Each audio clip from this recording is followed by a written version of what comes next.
કેવી રીતે લાલો ફિલ્મની આખી જર્ની રહી છે.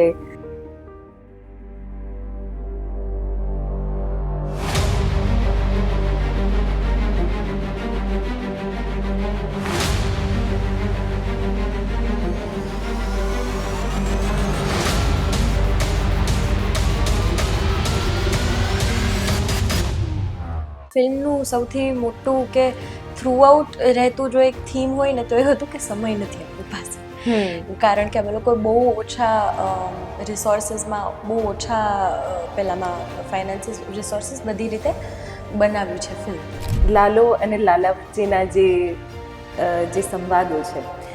પ્રભુ એને મારા કોઈ ભાઈબંધ નથી. પ્રભુ તમે મારા ભાઈબંધ બનશો. તો એમાં તમે પોતાને મૂકી દો અને કૃષ્ણ તમને કઈ રીતે ગાઈડ કરવા માંગે છે, કૃષ્ણ તમને કઈ રીતે પથ દર્શાવવા માંગે છે, એ બધું જ તમે જો કૃષ્ણ ડિવોટી હો તો તમને ફીલ થાય. એટલે એ કેવી રીતે તમે આખી ટીમ તરીકે એ ફેઝને પસાર કર્યો છે, એ અનુભવ પણ કહો. એટલે રિલીઝ થઈ ત્યારે ઓછી સ્ક્રીન્સ હતી અને પછી એટ વન પોઈન્ટ એવું થઈ ગયું હતું કે એ લોકોએ કીધું કે ફૂટફોલ નથી આવી રહ્યો, તો આપણે કાઢવી પડશે. એવું હોય તો પછી જોઈએ આગળ કેવી રીતનું છે. એમાં જે દિવાલ તોડે છે અને કાંઈ ઇઝી નથી દિવાલ તોડવી.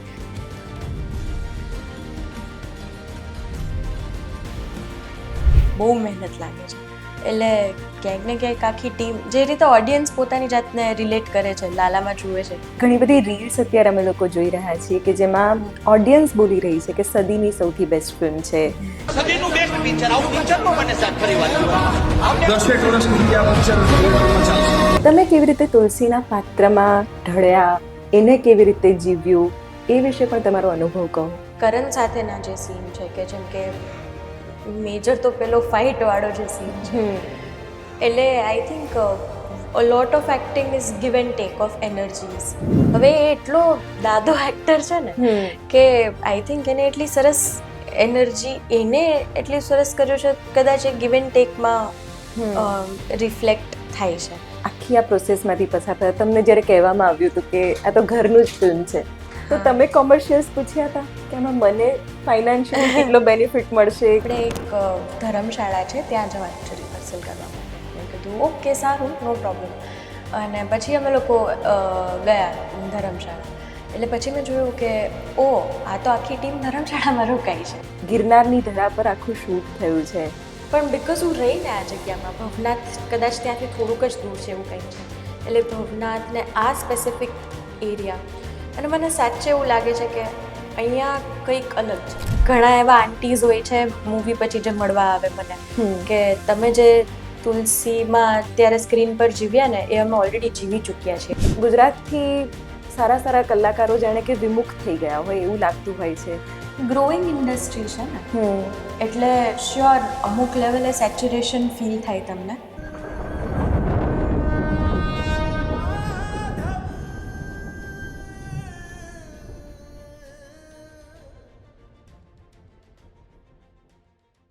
ગુજરાતી ફિલ્મ ઇન્ડસ્ટ્રી કે જેને હવે કોઈ અંડર એસ્ટિમેટ કરી શકે એમ નથી, કારણ કે ગુજરાતમાં પણ હવે એવું કોન્ટેન્ટ બની રહ્યું છે કે જે ગુજરાતી ઓડિયન્સને ટચ કરી રહ્યું છે. એક વાત હવે નક્કી થઈ ગઈ છે કે ગુજરાતીઓને ગુજરાત જોવું છે અને ગુજરાતના તત્વને જાણવું છે, અને એનું સૌથી મોટું એક્ઝામ્પલ છે હમણાં જ રિલીઝ થયેલી ફિલ્મ લાલો. કઈ રીતે લોકો સુધી આ ફિલ્મ પહોંચી છે, કેવી રીતે ઓછા રિસોર્સિસમાં આ ફિલ્મ બની છે, કેવા સંઘર્ષ થયા છે, અને એમાં ખૂબ જ નાના કલાકારો સાથે કે જેમને એવું કોઈ એક્સપોઝર પણ નથી મળ્યું, અને એક એવી ફિલ્મ બની છે કે જેને લોકો વખાણી રહ્યા છે. પહેલાં તો આ ફિલ્મ ન ચાલી, પણ પછી માઉથ ટુ માઉથ પબ્લિસિટીથી જે રીતે આ ફિલ્મે ગુજરાતી સિનેમામાં એક અલગ જ આયામ પ્રાપ્ત કર્યું છે, આજે એ જ વિશે વાત. મારી સાથે ગુજરાતી ફિલ્મ ઇન્ડસ્ટ્રીનો આજે એક એવો ઉભરતો ચહેરો કે જેણે આ ફિલ્મમાં તુલસીનું પાત્ર ભજવ્યું છે અને આ પાત્રને પણ લોકો યાદ કરી રહ્યા છે. ચાલો સાંભળીએ લાલો ફિલ્મની બિહાઇન્ડ ધ સીન બધી જ સ્ટોરી એક્ટ્રેસ રીવા રચના મોઢેથી. ગુજરાતી ફિલ્મ ઇન્ડસ્ટ્રી જેમાં ગુજરાતી સિનેમામાં કંઈક નવું જોવા મળે, કંઈક અલગ જોવા મળે, અને એવો કોન્ટેન્ટ કે જે હૃદયને સ્પર્શી જાય.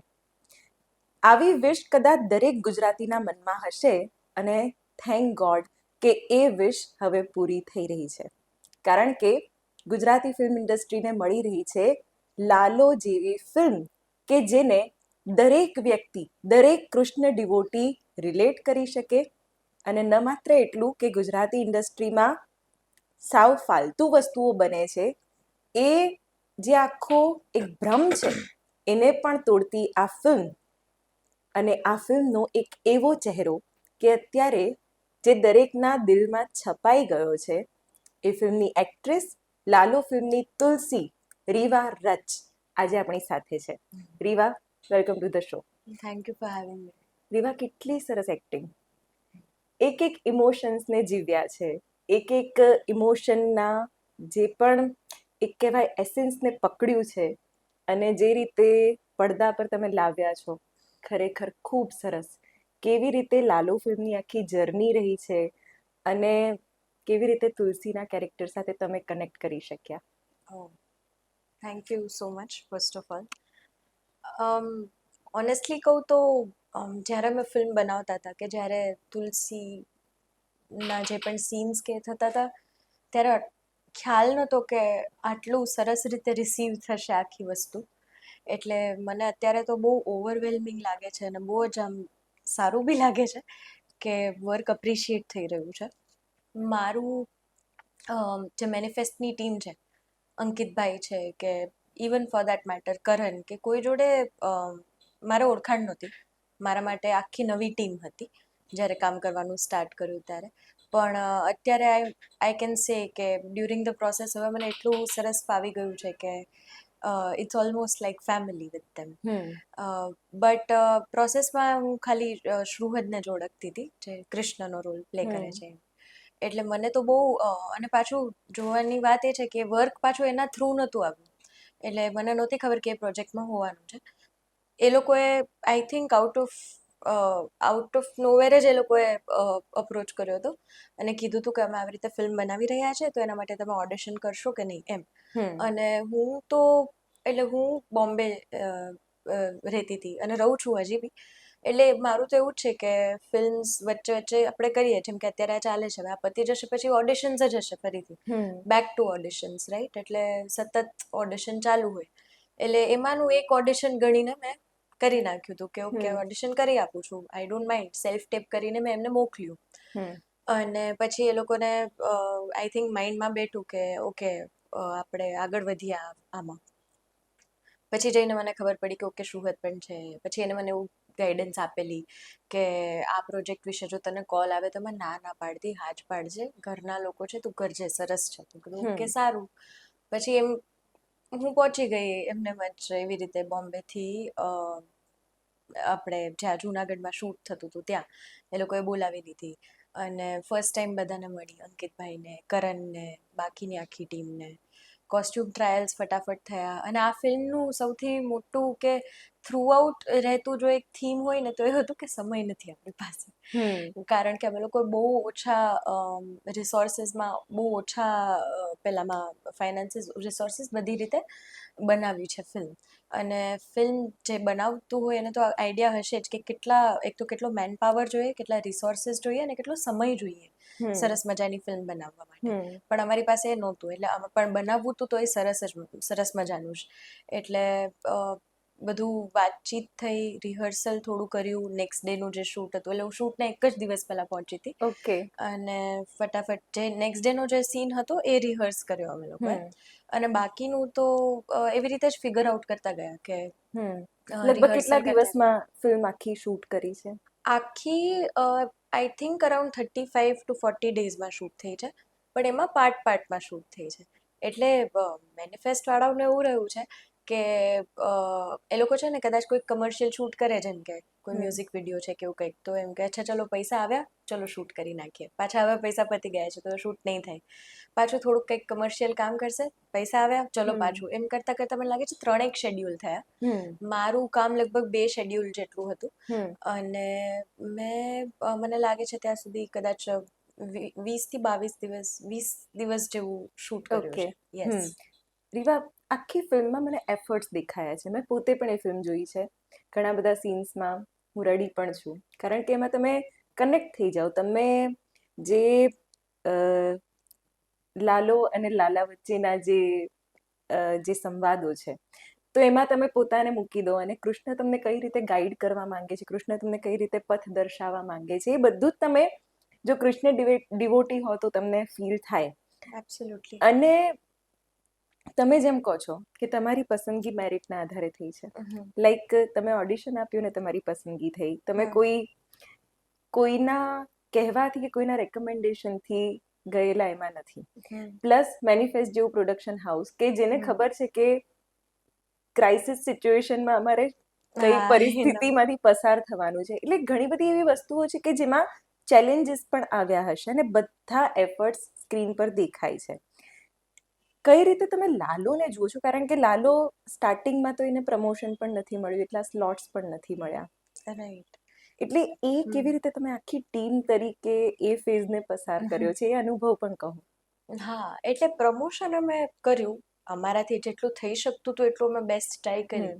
પણ જ્યારે રિલીઝની વાત આવી ત્યારે એવું થયું, કદાચ મને એવું લાગે છે સમય એવો હતો કે ગમે એમ અમે 10 ઓક્ટોબરે રિલીઝ કરી, રાઈટ. હવે એ સમય એવો છે કે નવરાત્રી જસ્ટ પતી હોય અને દિવાળી આવવાની હોય, એટલે એ પહેલા કેવું છે કે બધાને બોનસીસ મળે, બધા દિવાળીની શોપિંગ કરવા ગયા હોય, અમુક બહારગામ ફરવા જ નીકળી ગયા હોય, એટલે ત્યારે છે ને આઈ થિંક કોમન મેન જે થિયેટર ગોઈંગ છે એના માટે લીસ્ટ એક્સપેક્ટેડ ફેવરેબલ ટાઈમ છે કે આટલા બધી વસ્તુઓ ચાલતી હોય એમાં થિયેટર જવાનું ઓછું પસંદ કરતા હોય છે લોકો. એટલે રિલીઝ થઈ ત્યારે ઓછી સ્ક્રીન્સ હતી, અને પછી એટ વન પોઈન્ટ એવું થઈ ગયું હતું કે એ લોકોએ કીધું કે ફૂટફોલ નથી આવી રહ્યો, તો આપણે કાઢવી પડશે, એવું હોય તો પછી જોઈએ આગળ કેવી રીતનું છે. 3 જગ્યાઓ એવી હતી કે જ્યાં હાઉસ આવતું હતું, સુરત, જુનાગઢ, જામનગર, એ 3 જગ્યાએ. તો પછી દિવાળીના દિવસે લગભગ એવું જ હતું કે 3 જગ્યાએ જ સ્ક્રીન ચાલતી હતી. પણ ક્યાંક ને ક્યાંક આખી ટીમની એવો ફેથ હતો કે આપણે જે બનાવ્યું છે ને એ સારું છે, કોન્ટેન્ટમાં પાવર છે, એટલે ભલે અત્યારે ઓડિયન્સ નથી આવતી, કદાચ અત્યારે 10 લોકો આવે છે જે બાકીના 20ને કહે છે, પણ જો આપણે થોડુંક પરસિસ્ટ કરીશું ને તો કદાચ એમ કહેવાય ને કે 500 લોકો આવશે અને એ 500 બીજા 5000ને મોકલશે, એટલી તાકાત તો છે આપણે જે બનાવ્યું છે ને એમાં. વાત ખાલી પેશન્સ કે પરસિસ્ટન્સની છે. એટલે ટીમે એવું ટ્રાય કરી કે ઓકે ધીરજ, ઓકે આપણે વેઇટ કરીએ અને લેટ ધીસ ટાઈમ પાસ, પેલો જે ટાઈમ છે ને બેસતું વર્ષ પતે અને લાભ પાંચમ વચ્ચેનો, એ 5 દિવસ એવા છે કે ત્યારે, અને મને બી એવું યાદ છે કે હું નાની હતી ને ત્યારે અમે લોકો બધા પેલા ફારા ખાનના પિક્ચર આવતા જ ત્યારે ઓમ શાંતિ ઓમ ને હેપી ન્યૂ યર, જે દિવાળી પર જ રિલીઝ થતા હોય. એટલે પછી તો અંકિતભાઈ બહુ પોઝિટિવલી અમને મોટિવેટ કરવા લાગ્યા કે અરે તમે લોકો ખુશ થાઓ, શાહરૂખની પિક્ચર આવે ખબર છે દિવાળી રિલીઝ, એમ કે કોઈક બીજા મોટા સ્ટાર્સની ટૂંકમાં આવે, અને કે તમારી દિવાળીમાં થઈ છે રિલીઝ, તમે એવું ગણીને ચાલો એમ. અને એટલે ઇટ હેલ્પ કે, and he has always bin that person કે એ હંમેશા પોઝિટિવ રહે. ખબર છે ચેલેન્જીસ છે, ખબર છે આપણે ઓછા સાધનોમાં બધું કરવાનું છે, પણ એમનું છે ને એક હંમેશા રહ્યું છે થોડુંક કે ચલો આપણે આ નહીં ને આને આવી રીતે લઈએ. એટલે પેલું કહે ને કે he always sees as a director કે silver lining around the cloud, એટલે એ સિલ્વર લાઇનિંગ પર હંમેશા વધારે ફોકસ કરે. તો એના લીધે આઈ થિંક બધાનું એ જળવાઈ રહ્યું. અને તમે કીધું ને કે લાલોને તમે કઈ રીતે જુઓ છો, એટલે એ જ છે, એમાં જે દિવાલ તોડે છે, અને કાંઈ ઇઝી નથી દિવાલ તોડવી, બહુ મહેનત લાગે છે. એટલે ક્યાંક ને ક્યાંક આખી ટીમ, જે રીતે ઓડિયન્સ પોતાની જાતને રિલેટ કરે છે, લાલામાં જુએ છે, અમે પણ અમારી જાતને લાલામાં જોતા હતા, એ લાલામાં જ જોતા હતા કે ભાઈ આપણે પણ એવી રીતે જ દિવાલ તોડવાની છે અને હિંમત નથી હારવાની, દિવાલ તૂટશે એમ, એ રીતે અમે. અને બીજી તરફથી કૃષ્ણ પણ હવે એમને દિવાલ તોડવાની શરૂ કરી છે, ઓડિયન્સે ઈશ્વર કૃપા એમને બધા દિવાલ તોડવાની સ્ટાર્ટ કરી. આમ ક્યારે આમ લાગ્યું કે એકદમ રાતોરાત લાલોથી દુનિયા બદલાઈ ગઈ? લાઈક ઘણી બધી રીલ્સ અત્યારે અમે લોકો જોઈ રહ્યા છીએ કે જેમાં ઓડિયન્સ બોલી રહી છે કે સદીની સૌથી બેસ્ટ ફિલ્મ છે, કૃષ્ણના પાત્રને પસંદ કરી રહ્યા છે, તમારા બધાના પાત્રોને એ લોકો પોતાના અંદર જીવી રહ્યા છે. ખૂબ જ એપ્રિશિએશન મળ્યું છે, અને કદાચ મને ઇન્ટરેસ્ટ પણ એટલે જ પડ્યો કે તમારી સાથે હું આ મૂવીને લઈને વાત કરું, કારણ કે ઘણા સમય પછી એવું કોન્ટેન્ટ જોવા મળ્યું છે કે જેમાં ભાવનાત્મક વાતોને બહુ સરસ રીતે વણી લીધી છે. હા તમારો જ રોલ છે જેમાં મેં અ, તમારી એક આખી લવ સ્ટોરી જે બતાવી છે, જેમાં જ્યારે છોકરી પહેલા પ્રેમમાં પડે છે અને એક સાધારણ દેખાવવાળા એક વ્યક્તિના પ્રેમમાં પડે છે, ઘરનો ઓપોઝ છે પણ છતાં પણ ના, પ્રેમ એટલી શિદ્દતથી કર્યો છે કે એની સાથે જ જીવન વિતાવવું છે, તમે એમની સાથે નીકળી જાઓ છો. હા પછીના જે ચેલેન્જીસ છે ત્યારે તમારા જે ભાવ બદલાય છે, તમારા જે ઇમોશન્સ બદલાય છે, એ હું જોઈ રહી છું. એટલે સ્વાભાવિક છે તમારા ઘરમાં પણ થોડું સાહિત્યનું બેકગ્રાઉન્ડ છે અને અ, એ જોઈને તમે મોટા થયા છો, જે રિફ્લેક્ટ પણ થાય છે. રાઈટ તમે કેવી રીતે તુલસીના પાત્રમાં ઢળ્યા, એને કેવી રીતે જીવ્યું, એ વિશે પણ તમારો અનુભવ કહો. રાઈટ એટલે મેં તમને આઈ થિંક આની પહેલાં બી કીધું કે એટલે એ જ્યારે આમાં કરતા હતા ને ત્યારે એટલું સાચું કહું ને તો મારી અવેરનેસ એ સમયની જેટલી અવેરનેસ હતી ને એ હું પૂરેપૂરી આપતી હતી રોલ ને ન્યાય આપવામાં. અ, પણ એટલે પ્રેપરેશનમાં તો એવું હતું કે અંકિતભાઈનું જે ગાઈડન્સ હોય કે ઓકે હવે આ સીનમાં કદાચ એને આવું ફીલ થતું હોઈ શકે છે અને એટલે આવું આવું પોર્ટ્રે કરી શકે છે, એટલે એ એક તો થઈ ગયું. બીજું કે કરણ સાથેના જે સીન છે કે જેમ કે મેજર તો પેલો ફાઇટ વાળો જે સીન છે, એટલે I think a lot of acting is give and take off energies. હવે એ એટલો દાદો એક્ટર છે ને કે આઈ થિંક એને એટલી સરસ એનર્જી એને એટલી સરસ કર્યું છે, કદાચ એ ગિવ એન્ડ ટેકમાં રિફ્લેક્ટ થાય છે, એના લીધે કદાચ સારું દેખાય છે કે મારું બી દેખાય છે કે અચ્છા સામે જે છે આખું ઘટના, આઈ કેન નોટ સે કે મેં પરફેક્ટ સારું જ કર્યું છે કે નહીં, પણ એને જેટલું મને આપ્યું ને એમાં મેં એક્શન રિએક્શન કરવાની ટ્રાય કરી છે એમ કહી શકાય. અને બાકીના જેટલા બી જે તમે મોન્ટાજીસ જુઓ છો એમાં જેમ મેં કીધું એમ કે અંકિતભાઈને ડ્યુ ક્રેડિટ કે અંકિતભાઈ છે કે વિકીભાઈ છે, વિકી જોશી, જે અમારા ત્યારે ઓન ફ્લોર ક્રિએટિવલી બી ડિરેક્શનમાં જોતા હતા અને ઓવરઓલ એમને રાઇટિંગમાં બી કર્યું છે. એમની ગાઈડન્સને હું ફોલો કરતી જતી હતી.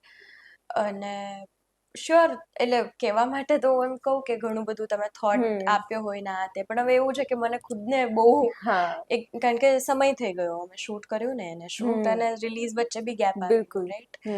પણ એ સમયે જે યોગ્ય લાગતું હતું ને એ મેં કર્યું. આજે હું જો ફિલ્મ જોવા જાઉં તો ડેફિનેટલી એવી વસ્તુઓ મને મળે છે જે મને એમ થાય કે અચ્છા ઓકે આ કદાચ આ રીતે થઈ શક્યું હોત કે પેલી રીતે થઈ શક્યું હોત, પણ એ કદાચ આઈ થિંક આર્ટિસ્ટનું એક આઈ થિંક એ શ્રાપ છે કે તમને ક્યારેય પરફેક્શન નહીં લાગે, તમને એમ થાય કે આ હજી આ રીતે થઈ શક્યું હોત કે આમાં એક્સપ્લોરેશન થઈ શક્યું હોત. પણ એક સારા આર્ટિસ્ટની નિશાની પણ છે.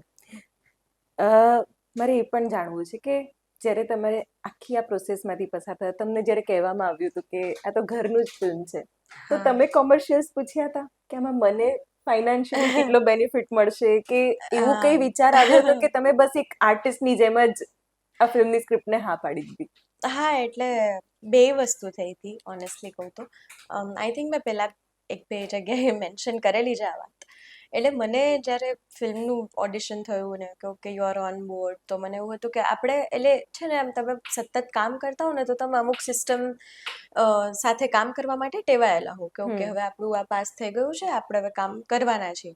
એટલે ડિસાઇડ થાય કે ઓકે તમારા મેઝરમેન્ટ્સ મોકલો એટલે તમારા કોસ્ચ્યુમ્સ થશે, તમારું આધાર કાર્ડ પેન કાર્ડ મોકલો એટલે તમારા ટિકિટ્સ કે આ તે જે થવાનું છે એ થશે, કોન્ટ્રાક્ટરની વાત થશે અને જે 10% હોય એ સાઇનિંગ થાય પછી તમે ઓન ફ્લોર જાઓ એવું.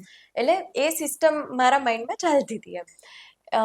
પણ પછી સુરતનો કોલ આવ્યો તો એટલે મને બધું કહું કે આ ફ્રેન્ડને કીધું છે તો કંઈક સારું હશે. હવે એ લોકોએ મને વ્યવસ્થિત બોલાવી હતી આમ કે એર ટિકિટ આપી હતી બોમ્બે ટુ રાજકોટ, પછી રાજકોટ ટુ જુનાગઢ કાર ને બધું, આમ કે તમને પિકઅપ થઈ જશે ને બધું. એટલે ઇટ ફેલ્ટ વેરી કે okay it's like a professional project કે જ્યાં આવી રીતે અપ્રોચ થાય છે. પછી હું ત્યાં પહોંચી તો હોટલમાં ચેક ઇન કરાવ્યું, ત્યાં કોઈ ગીરની જ કોઈક હોટલ હતી અને મેં જોયું, મેં કીધું યુઝ્યુઅલી એવું હોય કે ટીમ આખી છે ને એક સેમ લોબીમાં કાં તો સેમ હોટલમાં એટલીસ્ટ રોકાઈ હોય તો તમને આઈડિયા આવે, પણ આ ફૂલ સુમસામ હોટેલ. કોઈ જ નહીં મારા સિવાય, મને જ ખાલી ચેક ઇન કરાવ્યું. એટલે હું એમ જોઉં છું લોબી ખાલી, મેં કીધું અહીંયા કોઈ આવ્યું નથી કે હવે આવવાના છે, શું છે સીન. એમને કીધું કે તમે લંચ કરી લેજો અને પછી આપણે લોકો રિહર્સલ કરીશું. મેં કીધું ઓકે સારું. મેં લંચ કર્યો અને પછી કીધું કે આપણે રિહર્સલ, એટલે યુઝ્યુઅલી જે હોટલમાં રોકાયા હોય ત્યાં રિહર્સલ થાય, ત્યાં તો એનો બેન્ક્વેટ કેવું કહે હોય એમાં થાય. તો એ કે ના ના આપણે એક ધર્મશાળા છે ત્યાં જવાનું છે રિહર્સલ કરવા માટે. મેં કીધું ઓકે સારું, નો પ્રોબ્લેમ. અને પછી અમે લોકો ગયા ધર્મશાળા. એટલે પછી મેં જોયું કે ઓ આ તો આખી ટીમ ધર્મશાળામાં રોકાઈ છે. અને એ તો બધા છોકરાઓ જ હતા. હવે એ લોકોને તે કદાચ એમની સાઈડથી એક પેલું થતું હશે કે ભાઈ આ એક છોકરી આવી છે ટીમમાં, એને આપણે જેમ રહીએ છીએ લઠ્ઠાઓ એવી રીતે નહીં રાખી શકીએ, એને આપણે વ્યવસ્થિત રાખવી પડશે. And which is very kind and respectable of them કે એ લોકોએ હોટલ આપી હતી. તો મેં રિહર્સલ ને બધું કર્યું. હજી સુધી કમર્શિયલની વાત એ લોકોએ કરી નથી મારી સાથે, પણ મેં પણ કાઢવાનું યોગ્ય ના સમજ્યું, કારણ કે મને એમ થયું કે વિશ્વાસપાત્ર તો લાગે છે, એવું નથી લાગતું કે ભાઈ કઈ પેલું થાય. એટલે મેં કીધું 1-2 દિવસમાં પૂછીશ એમ. એટલે અમે લોકો રિહર્સલ કરતા હતા ને મને સમજાયું કે ઓકે કઈ રીતે બધું ચાલી રહ્યું છે એમ. એ લોકોનું પેશન મને દેખાતું હતું. એક સરસ મજાની ફિલ્મ કે એક સરસ સ્ટોરી બનાવવાનો થોટ અને એક્શન્સમાં દેખાતું હતું મને, પણ એની સામે રિસોર્સિસ કેટલા છે એ બી હું થોડુંક ફિગર આઉટ કરી શકતી હતી જોઈને. એટલે પછી મેં હળવેક રહીને પૂછ્યું. મેં કીધું કે બધા, મેં કીધું અહીંયા જ રોકાય છે? તો કે હા. તો મેં કીધું એક કામ કરો, મને એક રૂમ બતાવો અહીંયાનો. તો કે આવો છે. મેં કીધું અહીંયા સેપરેટ વોશરૂમ છે? તો કે હા છે. મેં જોયો તો એકચ્યુઅલી બહુ ડિસન્ટ સ્ટે હતો, અને અત્યારે તો એ જગ્યા મને એટલી ગમી ગઈ છે ને, કારણ કે અમે આખા શૂટમાં ત્યાં જ હું રોકાઈ હતી. એટલે હું હમણાં જ એક ફ્રેન્ડને કહેતી હતી, મેં કીધું યાર આવું કદાચ હું એક 5 સ્ટારમાં રોકાઉં ને તો મને અનુભૂતિ નથી થતી જેટલું મને અહીંયા જે શાંતિ અને સુકૂન મળે છે ને આ ધર્મશાળામાં. એટલે પછી એવું થયું કે ત્યાં મેં કીધું કે મને એક કામ કરું, મારી બેગ ત્યાં ચેક ઇન કરી છે, અહીંયા જ બોલાવી લો, આપણે અહીંયા જ હું રહીશ એમ. તો કે પાક્કું તમને ફાવશે? હા ફાવશે. પછી 1-2 દિવસ ગયા અને એ લોકો વાત નહોતા કરતા કમર્શિયલની, અને મને થોડુંક મેં કીધું કે આ હું પૂછું કયા મોઢે, કારણ કે હું જોઉં છું કઈ રીતે થાય છે શૂટ. એટલે હવે તો મને લાગે છે કુંડી લાગવામાં હું પૂછું કે કમર્શિયલ શું છે. અને ફોર્ચ્યુનેટલી એ 2 દિવસ ગયા પણ એવા કે જેમાં મને ક્રિએટિવલી બહુ મજા આવતી હતી. અમુક દિવસો એટલે એવું હોય ને કે તમે સેટ પર 12 કલાક હો, તમે ઘરે પાછા જાઓ ને તો આખા દિવસનો થાક કે વોટેવર હોય, તમે વિચારો કે આજે મેં શું કર્યું અને મને મજા આવી એમ. એક અંદર તમે એક ફિલિંગ લઈને ચાલતા હો. અને 2 દિવસ એ બે દિવસ હું એવી ફિલિંગ લઈને જ જતી હતી કે વાવ, મારામાંથી કંઈક નવું નીકળી રહ્યું હોય ને મને એવું લાગે છે, હું કંઈક સરસ કરતી હોઉં ને મને કંઈક સારું ફીલ થાય છે એમ. એટલે એ 2 દિવસ મેં એવું ફીલ કર્યું ને, એટલે પછી એ તો કંઈ કાઢતા નહોતા ટોપિક. અને એ છે ને આમ, એટલે પછી અંકિતભાઈ બી અગ્રી કર્યું. મને તો એ દેખાતું હતું એમના બિહેવિયર કે મારી સાથે આંખ ના મિલાવે, સીન ટુ સીનની વાત કરે પછી કંઈક, એટલે એને એમ થાય કે આને હવે પાછું કમર્શિયલનું પૂછે ને એટલે કંઈક બીજા કામમાં પેલા થઈ જાય. ઇવન અજયભાઈ જે એક્ઝિક્યુટિવ પ્રોડ્યુસર છે એ બી એવું કરતા હતા. એટલે મેં કીધું આમ ના ચાલે, તમે આંખ મીચોલી ના કરો, આપણે ક્લેરિટી એમ. કામ કરીએ છીએ ને તો કરીએ. આ શું છે એક પેલું મને છે ને પેલું સત્ય પે સત્તા વાળું ખબર છે? બધા અમિતાભ વાળું કે લોકો 7 ભાઈઓ છે, બધા છોકરાઓ છે ને, અચાનક એક છોકરી આવે છે ને આમ બધા આમ થોડુંક ઓકવર્ડ થઈ જાય ને એવું. એટલે મેં કીધું અંકિતભાઈ, મેં કીધું મારી કોઈ મોનેટરી અપેક્ષા નથી, મારું બસ 2 ટાઈમનું જમવાનું જોઈ લેજો, બાકી મને કામ કરવાની મજા આવે છે, આપણે એમને જ આગળ વધીએ. એટલે એવું એ હવે એ ડિસ્ક્રાઇબ કરે છે એમના ઇન્ટરવ્યુમાં કે મને છે ને ક્યારનું બહુ ટેન્શન હતું, મેં આવીને આ સ્ટેટમેન્ટ કીધું ને એટલે એવું થયું. અને પછી અમે લોકોએ, મેં કીધું એમાંય વધારે રિએક્શન દેવાનો ટાઈમ નહોતો કોઈ પાસે, કારણ કે ટાઈમ જ નહોતો. એટલે કે ઓકે ચલો તો next scene, thank you, good, અને નેક્સ્ટ સીન એમ. એટલે એવી રીતે અમે સ્ટાર્ટ કર્યું. અને મારે ઓલું જે મેં તમને કીધું ને એ એકચ્યુઅલી કેવું હતું વધારે કે જે 5 સ્ટાર વાળી અનુભૂતિ ના થાય ને એ મને અહીંયા થાય છે. એનું રીઝન એ હતું કે આ જે ધર્મશાળાની હું વાત કરું છું ને એ ત્યાંની સ્મશાન છે એની બાજુમાં જ છે. ઓકે. અને અને હવે એવું છે કે સ્મશાનની બાજુમાં અને સામે જુઓ ને તો ગિરનાર ડુંગર તમને દેખાય. એટલે મને મજા એ વાતની આવતી હતી કે સવારના પોરમાં ભજન વાગતા હોય, અને આ નારાયણ સ્વામીનું તો મને ઓનેસ્ટલી કહું ને તો આ પ્રોજેક્ટમાં અને આ ટીમ સાથે કામ કર્યું ને પછી ખબર પડી કે એમનું કેટલું પ્રભુત્વ છે એમના ભજન કેટલા પોપ્યુલર છે, સ્પેશિયલી કદાચ એ વિસ્તારમાં, કારણ કે ઓડિયન્સ બી જ્યારે જુએ છે ને, તમે જોયું હશે ફિલ્મમાં પણ એમના બિલકુલ, ભજન વપરાયા યસ. છે, એટલે એ લોકોને તરત કનેક્ટ થાય છે. અને મને નહોતી ખબર કે અચ્છા આ આટલું પેલું હશે. હું તો ફર્સ્ટ ટાઈમ મેં ત્યારે બધા સાંભળ્યા, કારણ કે રોજ ત્યાં ભજન ચાલુ થઈ જાય સવારમાં સ્મશાન પાસે, અને મારે કોફી પીવાની આદત હમ. છે, તો મારી કોફી બનાવું અને થોડોક એટલે સમય લઈ લઉં થોડો જતા પહેલાનો, એટલે હું કોફી પીતા પીતા ગિરનાર જોઉં અને પાછળથી ભજન ચાલે છે અને સવારની જે પેલી ઠંડી હવા હોય, એટલે એ બહુ કહેવાય ને કે ઇન્ક્રેડિબલ અનુભવ છે મારો. તમારી કોફી અહીંયા પણ તૈયાર છે. તૈયાર છે. Thank you. પણ એટલે એ બહુ ઇન્ક્રેડિબલ રહ્યું છે. અને હું એવું વિચારવા જાઉં ને, તો હવે હું જો જુનાગઢ જઉં ને, તો હું એ જ ધર્મશાળામાં રોકાઉં. હું કોઈ બીજી આઈ કેન નોટ ઇમેજિન બીજી પણ હોટલ. રીવા, ઘણી બધી વસ્તુઓ અફેક્ટ કરે છે. તમે વાંચ્યું હશે ઓરા વિશે. રાઈટ. તમે જે જગ્યા પર છો, તમે નારાયણ સ્વામીના ભજનની વાત કરો છો, હા. એમાં એટલું તત્વ રહેલું છે, એટલા ઊંડાણથી એક મિનિંગફુલ રસ સાથે પોતાના ભજન ગાતા હોય છે, અને એ Right. ભાવ જે ભક્ત સાથે તરત કનેક્ટ થાય. Right. એટલે ગિરનારની ધરા પર આખું શૂટ થયું છે. તમે જેમ કહો છો કે સ્મશાનની એક્ઝેક્ટ બાજુમાં, સ્મશાન એટલે કદાચ એવું કહેવાય કે જે અંતિમ સત્ય છે જ્યાં. હા. એટલે તમે વિચાર કરો કે તમે પણ કેટલું બધું એ અનુભવ્યું હશે, અને હા, હા. એ સ્પિરિચ્યુઅલ કનેક્શન પણ તમે ફીલ કર્યું હશે. 100%. અને મને હવે એવું, એટલે પેલા છે ને મને એટલું સમજાતું નહીં. કોઈ એવું કહે ને કે એવું લાગે કે આ જગ્યામાં કંઈક દૈવિક શક્તિ છે, કે કંઈ એની એનર્જી અલગ છે. એટલે મને એમ થાય કે ઓકે કહે છે, પણ I don't know what does that mean, એવું થઈ જતું મને.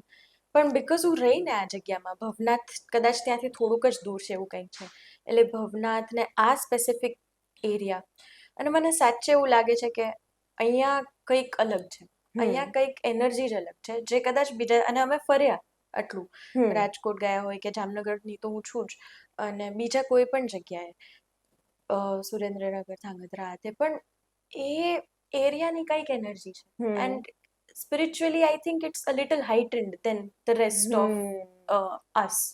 Something is different. I don't know what is different, but તમે ત્યાં જાઓ ને તો તમને મજા આવવા લાગે. મને એટલું રિયલાઇઝેશન છે.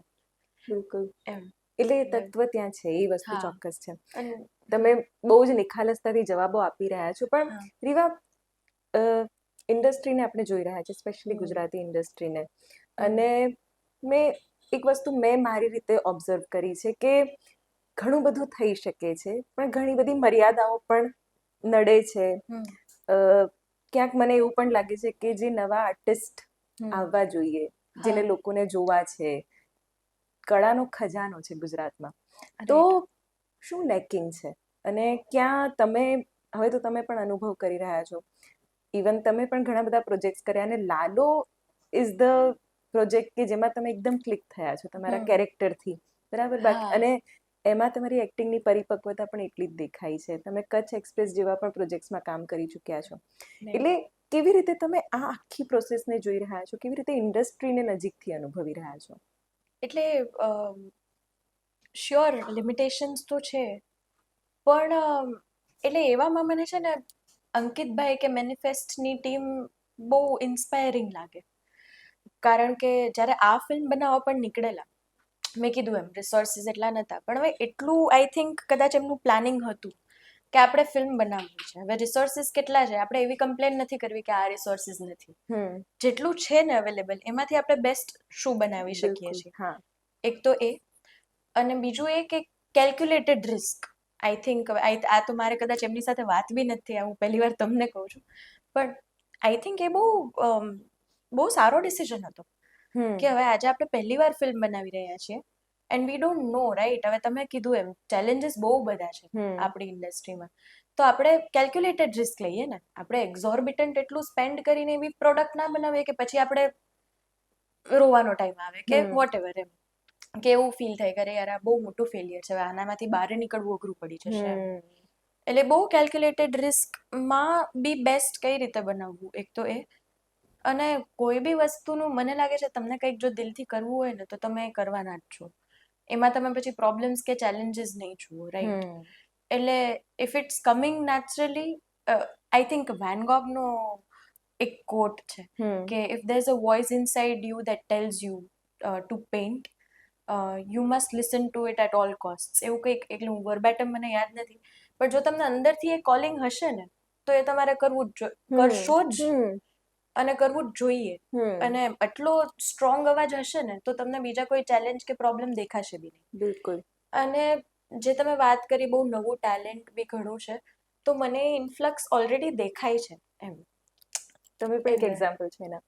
અને સી હા, મને આ ફિલ્મમાં સૌથી વધારે જે રિયાલિસ્ટિક અપ્રોચ છે, તમે ફોરેન લોકેશન્સ પર શૂટ નથી જ કરી શકવાના, રાઈટ, કારણ કે ગુજરાતી જોવાવાળી ઓડિયન્સ હિન્દી ફિલ્મોમાં એ જોઈએ જ રહી છે. તો તમે કંઈક એવું આપો કે જે ગુજરાતનું ઓરિજિનલ હોય. એટલે રાઈટ, આમાં કદાચ લોકો એટલે જ કનેક્ટ કરી શક્યા છે કારણ કે ગુજરાતની વાત છે, ગિરનારની વાત છે. 100% સાચી વાત છે. કારણ કે હું જોઉં ને તો જે રીતે કરણને બી, એટલે અમે ઓડિયન્સમાં મળવા જઈએ ને તો એટલે અંકિતભાઈ એવું કહે તને તો બધા એનો ફોઈનો દીકરો હોય ને એવી રીતે જુએ છે, એમ કે લાલભાઈ જરાક ઓલો ડાયલોગ બોલો તો આ કરો તો એમ. એ લોકોને એ પોતાની જાતને જોઈ શકે છે લાલામાં. ઘણા એવા આંટીઝ હોય છે મૂવી પછી જે મળવા આવે મને, કે તમે જે તુલસીમાં અત્યારે સ્ક્રીન પર જીવ્યા ને એ અમે ઓલરેડી જીવી ચૂક્યા છીએ. અને એમની આંખોમાં એક આમ મોઇસ્ટ પેલું હોય, અને એટલે મને બહુ પેલું લાગે કે વાવ, આઈ નેવર ન્યૂ કે આ તમે, જ્યારે અમે શૂટ કરતા હતા ત્યારે મને નહોતી ખબર કે આનો રિલેટેબિલિટી આટલી બધી હશે. અને શ્યોર આપણે ફોરેન લેન્ડનું બતાવીએ છીએ, પણ હવે એ એક અલગ પ્રકારનું સિનેમા છે. એ એવું છે કે તમે ઓલરેડી આટલી બધી ચેલેન્જીસમાંથી જઈ રહ્યા છો, એટલીસ્ટ તમે જ્યારે થિયેટરમાં જાઓ તો તમે રિલેક્સ થવા જાઓ, કે તમે એને, એટલે જ આપણામાં છે ને હીરો કલ્ચર બી વધારે છે, કારણ કે આપણો કોમન મેન એટલો પીડિત છે ને કે એને છે ને એ યુટોપિયન વર્લ્ડ જોવું ગમે છે. એને ગમે છે કે ભાઈ લાર્જર ધેન લાઈફ હું કંઈક જોઉં, કદાચ મોટિવેટ, ઇન્સ્પાયર જે પણ થાવ, કે ઇવન એટલીસ્ટ ફ્રેશ થાવ અને બહાર આવો. પણ આ ફિલ્મમાં કેવું થાય છે, આપણે એમની જ વાર્તા કદાચ કહી દીધી છે, અને જાણતા અજાણતા એમની વાત કરતા કરતા જ કદાચ એક કહેવાય ને કે I don't know how to, આમ તો જોવા જાય તો કર્મનો સિદ્ધાંત ને એ બધું અલગ અલગ વાત, પણ એ વાત કરતા કરતા જ ઇન્સ્પાયર કરી દીધા છે. Let me put it that way. કે એમની વાત કરતા કરતા જ આજે જેમ કે હું કંઈક પ્રોબ્લેમમાં ફેસ કરતી હોઈશ, પણ હવે કોઈ મને મારી જ વાત પણ ઇન એન ઇન્સ્પાયરિંગ વે કહી જાય, એવું કદાચ આ ફિલ્મ કરી રહી છે, મને લાગે ચોક્કસથી. છે. અને એટલે જ લોકો આટલું એપ્રિશિએટ પણ કરી રહ્યા છે. અને મેં ઘણા બધાને તો એવી રીતે જ જોયા કે આ તો જાણે આપણી જ સ્ટોરી હોય એવી જ વાત છે. તમે જે રીતે ઘરનું કામ કરતા દેખાવ છો સ્ક્રીન ઉપર, એટલે ઇટ ઇઝ લાઈક કે એક ગુજરાતી હાઉસવાઈફ જે રીતે પોતાનું એક રૂટીન, એક કોમન લાઈફસ્ટાઈલ જીવતી જે એક ગુજરાતી હાઉસવાઈફ છે એ. એટલે ઘણું બધું એવું છે કે જે આમાં ઇન્સ્પાયર પણ કરે છે. અને મને હવે ખરેખર એવું લાગે છે કે ગુજરાતી ફિલ્મ ઇન્ડસ્ટ્રીનું પોટેન્શિયલ હવે બહાર આવી રહ્યું છે એક તબક્કા પછી. યસ. અને હું બહુ જ એ બાબતે ઓપ્ટિમિસ્ટિક છું કે હજી પણ સારા કોન્ટેન્ટ, હજી પણ સારા પ્રોજેક્ટ્સ પર કામ થશે જ. અને બહુ જ મને આશા પણ છે. હવે થોડી તમારી વાતો કરી લઈએ. સીધું તો મંચ પર નહીં આવ્યા હો, કોઈ એક ખૂણામાં એક સપનું જોવાયું હશે, પછી કોઈકને વાત કરી હશે, તો કોણ હતું એવું કે જેણે કીધું કે હવે તું એક્ટિંગ સ્કિલમાં એક્સપ્લોર કર, કે તું આ કરી શકે છે? એવો કોઈ ઇન્સ્પિરેશનલ સ્ત્રોત કયો હતો? એટલે બીકોઝ મારા પપ્પા, તમે ઓળખો જ છો વિરેનરાજ, એ થિયેટર, એટલે નાટ્ય પ્રવૃત્તિઓ જામનગરમાં કરતા જ, અને થિયેટર પીપલ કરીને જે સંસ્થા છે એ ચલાવે છે, અને એવરી સમર એમાં વર્કશોપ ને એવું બધું થાય. હવે મારું, એટલે હું સાવ શરૂઆત કરું ને તો એવું હતું કે હું બોર્ન થઈ ત્યારે મારા લિમ્સમાં કંઈક વીકનેસ કે એવું કંઈક હતું, જે ડૉક્ટરે એવું કીધું કે તમે જે પાર્ટ વીક હોય ને એને જેટલું પ્રેક્ટિસ આપો ને એટલું સ્ટ્રોંગ થાય. એટલે મારા પેરેન્ટ્સે ડિસાઈડ કર્યું કે આપણે આને ભરતનાટ્યમમાં મૂકીએ, કારણ કે પગના લિમ્સ વીક છે તો સ્ટ્રોંગ થાય. એટલે હું ભરતનાટ્યમ જ કરતી હતી, મારું એક્ટિંગ તરફ એવું કંઈ ધ્યાન જ નહોતું એમ. અને ખબર નહીં મારી અંદર એ રિબેલ કીડો હશે કે પેલું ના હોય, તમને કોઈ કહે ને કે તારે આ કામ કરવાનું છે, એટલે હું એ કામ કરવાની જ, પણ તમે હવે કીધું ને એટલે હું નહીં કરું. એવું વાયડાય કે ખબર નહીં શું હોય એ વસ્તુ. પણ એવું હતું કે કોઈ મને પૂછે કે તું તો મોરના ઈંડા ચિતરવા ના પડે, કે તું તો આ જ ફિલ્ડમાં જઈશ ને, તું તો પપ્પા પાછળ જ ને, પપ્પાના પગલે ને, એવું બધું. એટલે મને એવું થાય કે ના ના ના, એવું કોને, જસ્ટ બીકોઝ એ છે હું એ કરીશ એવું. એટલે હું એવું કરીને મને લાગે છે 13-14 વર્ષ એમને કાઢી નાખ્યા અને હા. હું ભરતનાટ્યમમાં સિરિયસલી ટ્રેન કરતી હતી વ્યવસ્થિત રીતે.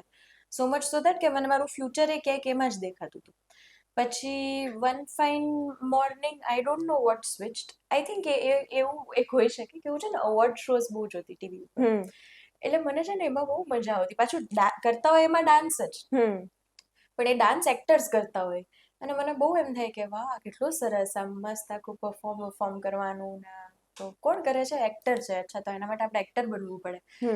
આઈ ડોન્ટ નો કદાચ એ થોટ હતો કે શું હતું. તો મેં સમર વર્કશોપ હતી થિયેટર પીપલની, એમાં મેં કીધું કે મારે આ વખતે કરવું છે. એટલે પપ્પા તો ખુશ થઈ ગયા કે ભાઈ સારું, તે સામેથી કીધું વર્કશોપ કરવી છે એમ. એટલે મેં પછી વર્કશોપ કરી અને મને એમ થયું કે ઓકે આ કંઈક શીખી શકાય છે. આઈ ડોન્ટ નો કેવું થશે, પણ લેટ મી ટ્રાય. એટલે પછી ધીમે ધીમે કરતા એટલે એમાં ભૂમિકા કરીને એક નાટક હતું, પ્રકાશ કાપડિયા લખ્યું હતું, જય વિઠલાણી એ ડિરેક્ટ કર્યું હતું.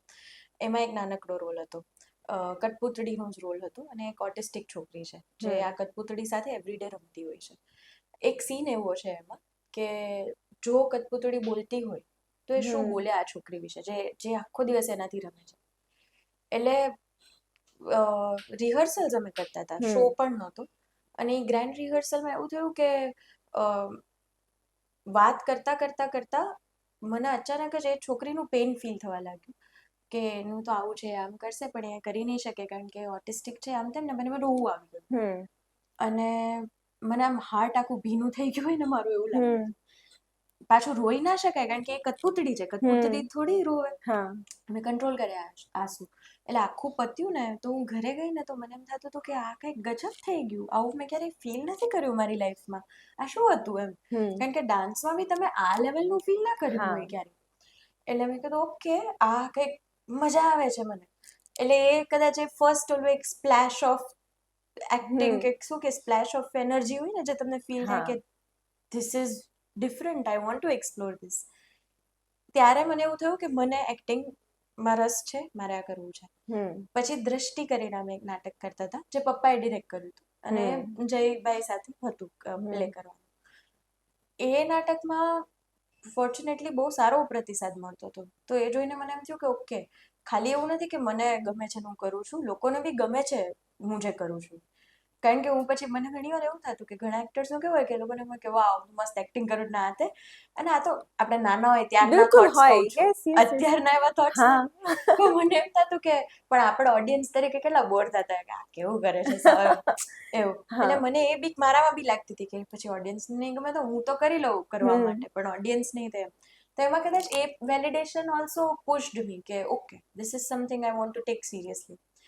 અને ઇન ધ મીન વાઇલ મારા થોટ્સ એવા હતા જ કે મારે જામનગરમાં રહીને નથી ભણવું આગળનું, કારણ કે આર્ટ્સને છે ને બહુ એ ટાઈમમાં આજથી 6-7 વર્ષ પહેલા એટલું નહોતું પ્રાધાન્ય આપતા. એવી રીતે જોતા કે અચ્છા તમે જેને સાયન્સ કે કોમર્સમાં મેળ ના પડે ને એ લોકો આર્ટ્સ લે, ના કે એવું કે જે કોઈ સામેથી જઈને આર્ટ્સ ભણવા માંગતું એવું.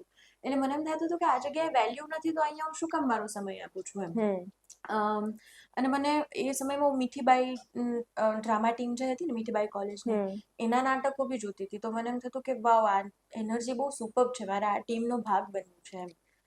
એટલે પછી મેં મીઠીબાઈમાં જ એડમિશન લીધું ઇવેન્ચ્યુઅલી. અને મીઠીબાઈ ડ્રામા ટીમનું સાથે વર્કિંગ જે પણ ચાલતું હતું અને બારે બી કામ ચાલતું હતું. એટલે કમર્શિયલ નાટક બી કર્યું એક, પછી એક એક્સપેરિમેન્ટલ નાટક બી કર્યું, પછી પાછું એક કમર્શિયલ પણ એક સરસ મજાનો પ્રોજેક્ટ. એટલે ઓલ ઇન ઓલ એ જે કોલેજનો એક્સપિરિયન્સ હતો ને એમાં મને વિપુલ સર છે કે પ્રતીક સર છે, શર્મન સર છે, એ બધા સિનિયર્સ ભેગો કામ કરવાનો મોકો મળ્યો, જે કદાચ બહુ સારું એવું લર્નિંગ કર્વ હતું જો હું અત્યારે જોવા જાઉં ને તો. અને પછી લોકડાઉન આવી ગયું, મારું સેકન્ડ યર પતતું હતું ને ત્યાં સુધીમાં. એટલે અમે મુંબઈમાં એવું હતું કે આરામનગર કરીને એક જગ્યા છે જ્યાં એક્ટર્સ બધા ઓડિશન દેવા જાય. આરામનગરમાં એવું કહેવાય કે આરામ સિવાય બધું જ છે. કારણ કે નામ આરામનગર છે. હા, ત્યાં છે ને આમ લાઈન લાગી હોય આખી લાંબી, 1.5 કલાક 2 કલાક 3 કલાકની. અને એક્ટર્સ બધા ઊભા હોય. એટલે અમે કોલેજ પતાવીને ઘણીવાર એવું કરતા કે ફ્રેન્ડ્સ બધા 2-3 જણા રિક્ષામાં બેસી અને ત્યારે તો રિક્ષામાં એવું કે ભાઈ આપણે શેરિંગમાં જશું ચાલો, પછી જઈએ અને પછી ઊભા હોય, પછી ફિટ નોટ ફિટ વાળું ચાલતું હોય. એટલે ઘણીવાર એવું થાય કે તમે 1 કલાક ઊભા હો લાઈનમાં તડકામાં અને તમારી વારી આવે ને ત્યારે ખાલી આમ 10-20 સેકન્ડ આમ જોઈને એમ કે નોટ ફિટ, તો તમને એવું થાય કે અને 18-19 વર્ષે તમને એ ટાઈમમાં કદાચ વધારે આમ કદાચ પેલું ફ્રસ્ટ્રેશન કરતા કે અરે યાર એવું એક આવી જાય. પણ પછી લોકડાઉનના લીધે એ બધી પ્રથા હવે ઓછી થઈ ગઈ છે. હવે બધું સેલ્ફ ટેપ પર આવી રહ્યું છે. એટલે હું ઘરે ગઈ હતી જામનગર પાછી લોકડાઉનમાં. એટલે 3rd યરમાં પછી મેં એવું ચાલુ કર્યું હતું કે હું ઘરેથી જ બધા ઓડિશન્સ બનાવીને આપતી હતી. અને એમાં પછી ઓડિશન કરતા કરતા ધીમે એવું થયું કે બુશર્ટ ટી-શર્ટનું ઓડિશન આવ્યું હતું, એ કર્યું. પછી કચ્છ એક્સપ્રેસનું ઓડિશન આવ્યું, એ કર્યું. એમ અને આઈ થિંક કામને બોલાવે આફ્ટર અ પોઈન્ટ. એટલે પછી કામને બોલાવતું ગયું અને હજી બી એવું બી વર્ક હજી હું કરું જ છું કે હું મેં ના કીધું ફ્રી પડું ને એટલે હું ઓડિશન કરું કોઈ નવા પ્રોજેક્ટ માટે. કારણ કે હજી મને એવું લાગે છે કે હું એ લેવલ પર નથી પહોંચી કે પ્રોજેક્ટ્સ આવશે, મારે જવું પડશે પ્રોજેક્ટ્સ તરફ એવું.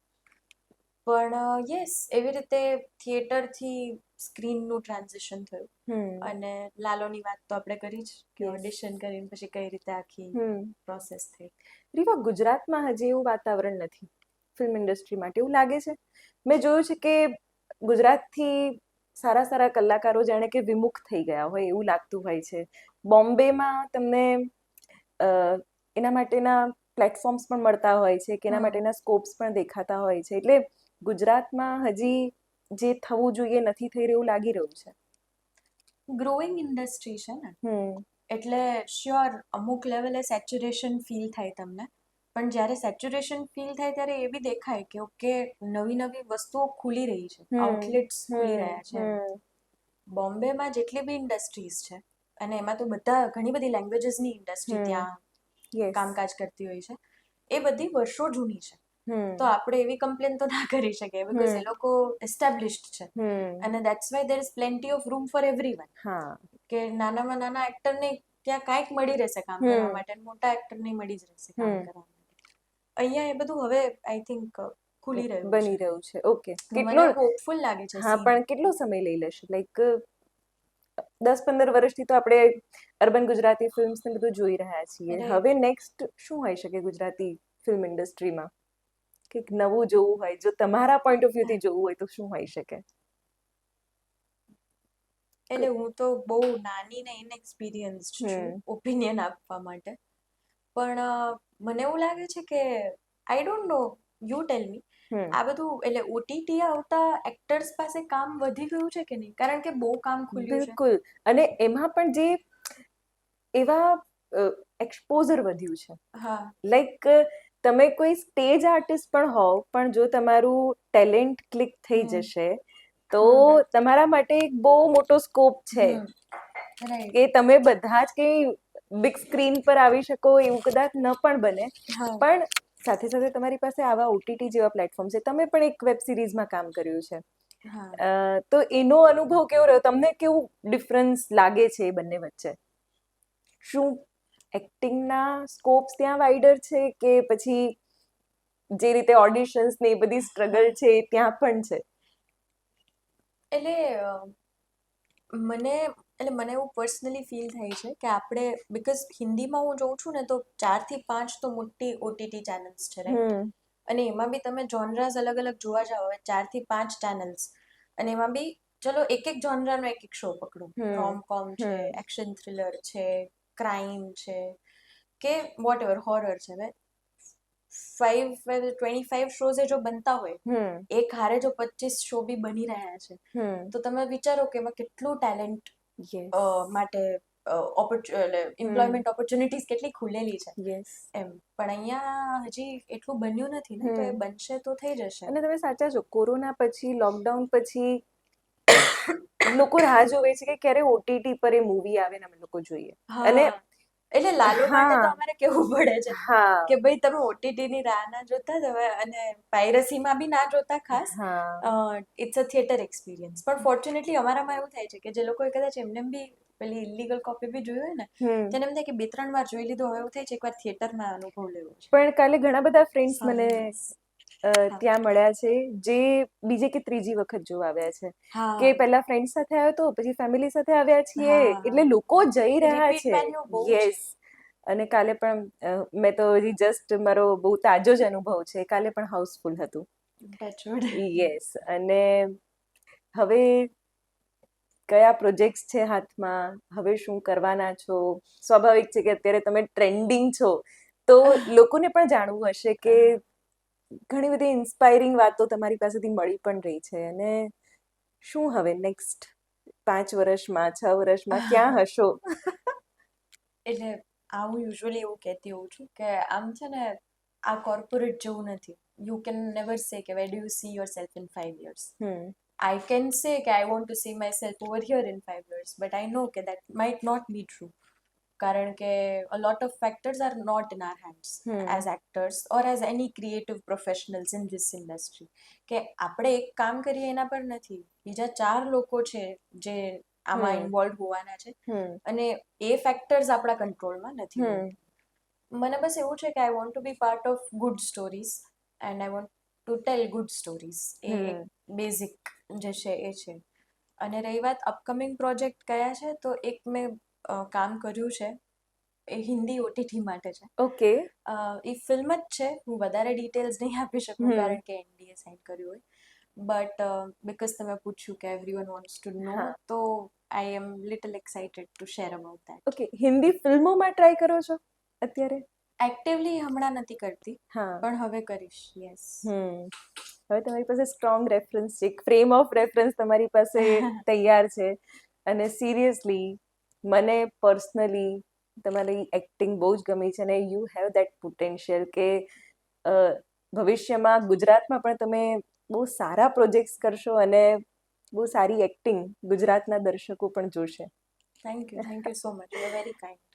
અને આજે તમે બહુ જ બધી સરસ સરસ વાતો કરી છે, લાલુ ફિલ્મના એક્સપિરિયન્સીસ શેર કર્યા છે, ને લાઈક સ્ક્રિપ્ટેડ રીવા રાજને તો મેં જોઈ લીધા, પણ અનસ્ક્રિપ્ટેડ રીવા રાજ કેવા છે, એમની નિખાલસતા કેવી છે, એમના ડ્રીમ્સ કેવા છે, એ પણ તમે અમને કીધું. Thank you so much. Thank you so much for having મી. અમે આવા જ બધા અલગ અલગ વિષયો સાથે તમારી માટે પોડકાસ્ટ લાવવા ઈચ્છીએ છીએ, પણ આ પોડકાસ્ટ તમારે જોવો હશે તો અમને સબસ્ક્રાઇબ અને ફોલો પણ કરવા પડશે. તો હમણાં જ સબસ્ક્રાઇબ કરો અને ફોલો કરો ધ શિવાની શોને.